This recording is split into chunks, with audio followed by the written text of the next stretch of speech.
Good morning. My name is Paul, and I'd like to welcome you to this YouTube channel, C1 Advanced Exam Preparation. And I have done some videos about keyword transformations for C1 Advanced. And today we're going to do another video about keyword transformations, but this time we're going to be looking at keyword transformations, looking at conditional sentences. Okay, so let's look at the structures for conditional sentences.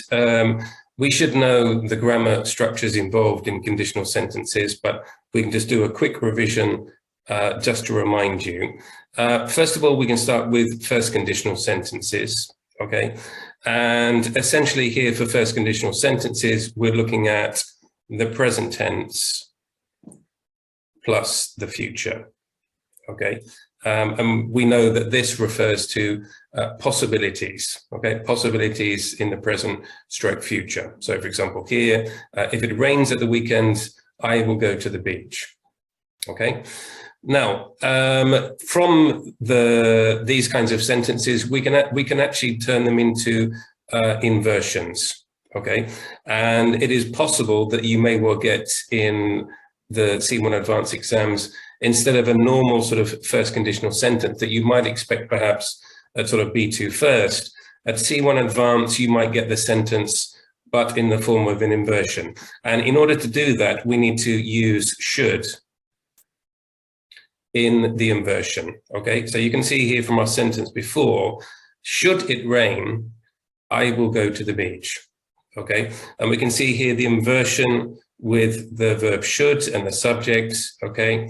And we still have the present and the future, okay? Another sentence here, should the town council consider these recommendations, I think it will improve greatly, something, something, something, okay? Just as a sort of an off note, this would be a good sentence to use perhaps in a proposal, okay? Now, we do have other sentences here that we should also think about using and think about looking at. And this is sentence here with happen to, okay? And happen to gives you this idea and the meaning of by chance, okay? And is often used synonymously with should, okay? So the sentence here, should it rain, I will stay at home.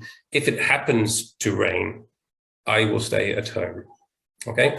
So this is all really to do with the first conditional, okay? And it's worth sort of knowing and studying if you don't know the inversions for such, okay?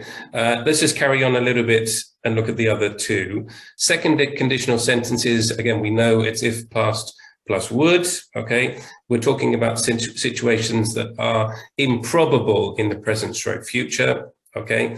And if you look here, if she was here, it would be better. Now, again, we can turn this sentence into an inversion using were. Okay, so the sentence here at the beginning, we can turn to were she here, it would be better. Okay, again, looking at the second sentence here, if they were considering a better price, we would accept it. Were they considering? We would accept it. Okay, now if we're going to use other verbs, okay, not necessarily just the verb to be, we would use were to. Okay, so look at the sentence here. If the town council accepted this proposal, it would affect a lot of people. Okay, so were the town council to accept this proposal, it would affect a lot of people. Okay, so the inversion sentence here for second conditional. Okay, and the last one here, third conditional, we know third conditional is if past perfect would have past participle. We're talking about things related to the past. And we're talking about things which are not possible, okay? So, for example, here, if he had studied harder, he would surely have passed the exam. And the inversion here is going to take place with had, okay? Removing if, an inversion with had plus a subject, had he studied harder, we would surely have passed the exam. Okay, mixed conditionals, yes, you do need to know them. They become prominent in C1 and you definitely need to know them for C2. And depending on the sort of conditional that you're using, it is going to be related to whether we use were or had in the Right, okay, so let's have a look and see if we can figure out the answers to these conditional sentences. We've got different conditional sentences. We've got first conditional, we've got second conditional, at the end we've got third conditional. Let's look and see what we've got. If nobody objects, today's class will be held in the library. Present tense, future, this gives us the first conditional. Unless gives us a negative meaning, which sort of fits quite well with nobody. Okay, and you can see here in the sentence, we start with the future, which will obviously give us the negative, present simple at the end. Okay, so today's class will be held in the library unless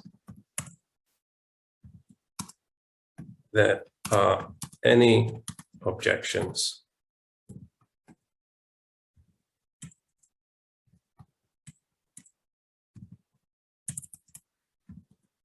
Okay, and we could also have unless anybody has any objections. Okay, so yeah, both of these fit here. We got the future at the beginning, and then we got the present tense at the end. Okay, so let's just move this to the side. Okay, let's move on to the next one. Should you see Mike today, give him my regards. So we know now that we've got an inversion in the first conditional. Okay, we said before is with the inversion with should in the subject. Okay, and we also know that sort of should you gives us also this idea with happen. Okay, now let's just look and see what we have to do and whether or not we have to sort of write anything special. Give him my regards, we have top and bottom, we don't need to worry about that, but it looks like we're going to have to write something here with into in relation to sort of should you see. So perhaps here, a phrasal verb is going to be appropriate. Okay, so if you, let's write down here, if you happen to, okay, we know that fits in with should. And what will go with into that gives you this idea of to see? Well, if you happen to bump into, or we could also say if you happen to run into. Okay, so if you happen to bump into Mike today, give him my regards. If you happen to run into Mike, this gives you this idea of to see. Okay, and again, we've got here this first conditional, happen to, with this idea of should. Okay, let's move on to number 3. Even if we drive very fast, we'll never get to the appointment on time. Again, present tense, future. Okay, first conditional. Okay, now in the sentence here, we're starting with no. We've got future here, so this will give us the present here. But obviously here, this is not going to be the typical sort of if present simple, okay? So we're going to have to sort of talk about this question here, even if we drive very fast, okay? We see here that we've got this top and bottom. It's going to be this part here that we're talking about. So let's write down here, no matter how fast we drive, okay? So this question here, no matter how fast, gives you the same sort of idea, even if we drive very fast, okay, that it will be impossible. You're not going to get to the appointment on time, okay? So first conditional sentences here, 1, 2, 3. Let's have a good question number 4. We've got a sentence here in the second conditional. We've got would, if past simple. That gives us a second conditional sentence. Looking at what we're going to use here at the bottom, we've got an inversion. Okay, we know that the inversion happens with were, and then we've got would at the end. Okay, so we're going to have to write the sentence here with having. Okay, and this part here is obviously in relation to the mortgage that you have to pay, and if you didn't have to pay that mortgage, that you would travel. Okay, so let's write down here, were it not for having to pay off my mortgage, I'd love to travel the world.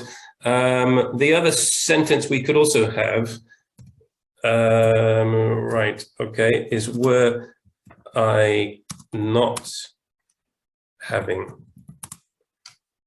to pay off my mortgage, okay, I'd love to travel the world, okay? So second conditional sentence here in the inversion, okay? Okay, so let's just finish off these last two sentences here, 5 and 6. Okay, now we're looking at third conditional sentences. Okay, in fact, number 6 is actually a mixed conditional sentence, but we'll include it here. Okay, now what have we got here in number 5? Without this new diet, Mike would never have lost so much weight. Okay, we're going to have to use it. Sentence begins with had, so we know that gives us the inversion in the third conditional. And then at the end here, would have past participle. That will give us the past perfect at the beginning. Okay, so had it not been for this new diet, Mike would never have lost so much weight. So the diet being important for him to lose this weight. Okay, and then question number 6 here at the end, surely if Amy had caught the train, she would be here by now. So we've got sort of different structures from third and second conditional, which actually gives us mixed conditional. You've got the past perfect from the third conditional, but then you've got the ending from the second conditional, okay?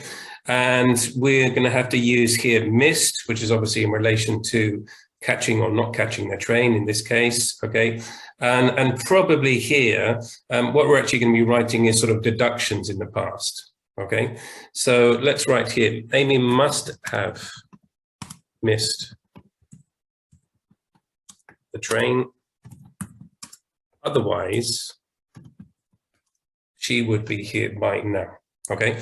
So we've got a sort of mixed conditional here, which actually relates to a sort of sentence in the deduction. Yeah, modal verbs plus have past participle. In this case here, we're fairly certain that this is what has happened, which is why we're using must. Okay. Okay, so thank you very much for watching this video on the conditional sentences in keyword transformations. Make sure you subscribe to the channel, and we will see you again, hopefully with another video in the future. Thank you.